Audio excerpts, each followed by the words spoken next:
Hi, guys. I hope you are all excited to be done with your freshman year, even if it ended on kind of a strange note of not actually being in school.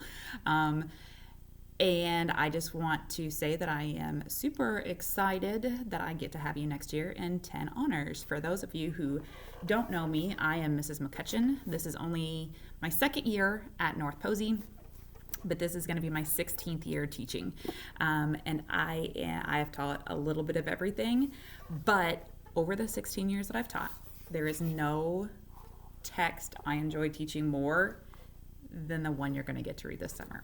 And I know that all English teachers have to say, like, oh, it's so exciting, you're going to love this book, but I'm promising you, you are going to be completely blown away by this book. This is like nothing you have ever read before. And like I said, I have taught for a lot of years. I've taught this book probably more times than I can count. I would say I have at least taught it 7 different years to multiple groups of people. And I have yet to have a year where I have, let me take that back.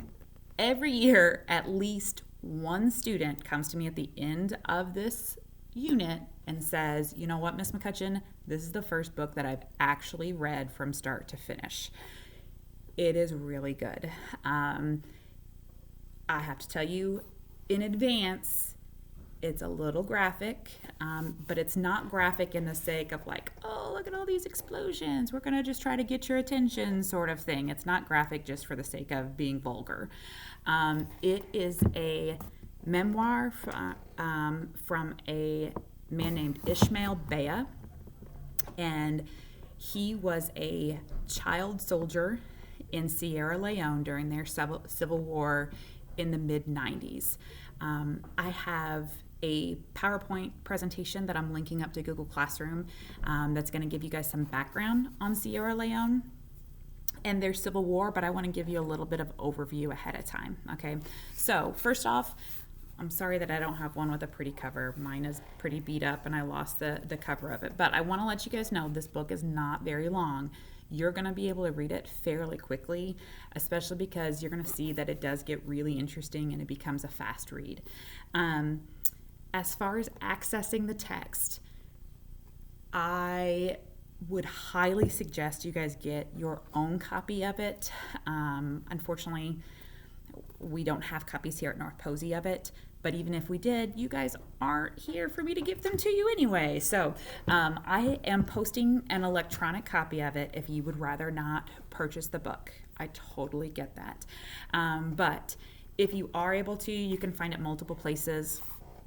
You can buy it used, you can buy it on Amazon, you can get it at Barnes & Nobles, you can get it lots of different places, and I will provide some different links for you guys to give you some options to do that. Unfortunately, with the libraries being shut down, you will not be able to check it out from a library, but if they happen to open up before the end of the summer and you can do it that way, more power to you. But this is a fairly quick read. You're going to have a 40-point essay that you have to write about it and a 30-point creative project to write about it. Those are both due by midnight on our first day back to school. And we are not going to necessarily have like a test of memorizing the details from the book because one, you're going to remember them because this is like nothing you've ever read before and they are going to stick out in your head. 2, I am not about testing you guys just for the sake of testing and saying, oh, let's have busy work and let me make sure that you read it. I'm going to trust that you guys read it, okay? We're not going to have a rote memorization quiz over this when you return, but we are going to work with this and do some activities with it and have some class discussions so that if you manage to squeak by and write your paper and do your project without actually reading it, it might come back to bite you when it's time for us to have class discussion at the beginning of the year. So I'm just going to say it now. Please just get your hands on a copy of this, whether it's the electronic version or whether you buy a version, and make sure that you read it. If you choose to read it early in the summer, you might want to take a few moments before class or in early August, before school starts again, just to kind of go through it and refamiliarize yourself with it a little bit. Okay, I'm sorry this is so long and windy. This is all stuff that I would have like to have talked to you about in person, but we didn't have that chance. So, a few things to know about this book. As I said, it is a memoir, which means it is a true story about this guy. And it's about a span of his life. I want to say it's like 5-ish years of his life. Okay. I like to think of this book that it's kind of divided into thirds. The first third of the book is about him trying to avoid being captured by the rebel army. There's a civil war going on in Sierra Leone, which is the country he lives in. There's a civil war going on. They utilize child soldiers. No young boys in this area are safe, because if they are found by any of these militant groups, they'll be captured, they'll be drugged, they'll be basically brainwashed into becoming soldiers. And you might say, like, how do they brainwash them? How do they do this? They literally drug these small children, which is bonkers, like with major hardcore amphetamines and so on and so forth. They drug these small children, they put guns in their hands, and they force them to kill people. And then they put them in an environment where their only option is to kill people in order to survive. So the first third of this book is him trying to avoid capture. So he's kind of wandering around the countryside of Sierra Leone after his own village gets attacked. The second third of the book is him as a child soldier.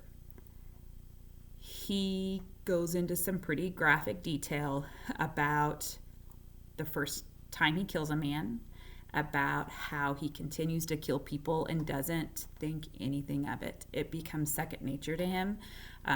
He does it without batting an eye. He does some pretty horrific things. So the second portion of the book is about his life as a soldier. The third section of the book is about him being rehabilitated. He is saved by a group of people. I will tell you, whenever he does get saved, he wants no part of it, because he has been living this lifestyle for a very long time. He is a killing machine by this point. You guys will see. He's a killing machine. He does not want to be saved. He wants to continue fighting for his country, or so he believes. He wants to continue fighting. And he gets very angry when they take him out of this war zone. So the third section is all about his rehabilitation after he is pulled out of the war zone and when he is no longer a child soldier. So I'm going to post some guided reading notes for you guys to kind of help you along the way. But the biggest thing I can say is please, please, please feel free to ask me questions. If there is something that you do not understand, if there's a part that you are not getting, do not hesitate to email me. I can't guarantee how quickly I will get back to you, but I will try to make sure I at least respond to emails at least twice a week over the summer. So that being said, I wish you good luck, happy reading, and again, feel free to contact me. Even if you just want to tell me how awesome this book because I'm telling you, you're gonna love this book. It's unbelievable. So be forewarned, for those of you that are a little squeamish, I apologize, but it's important to be able to see the realities of what this kid went through and what he grew up with and what he faced during his time as a child soldier. So, yeah, I'm excited to get to see you guys all when school starts, and I look forward to seeing what you guys come up with as far as your response to the book. Have a great summer.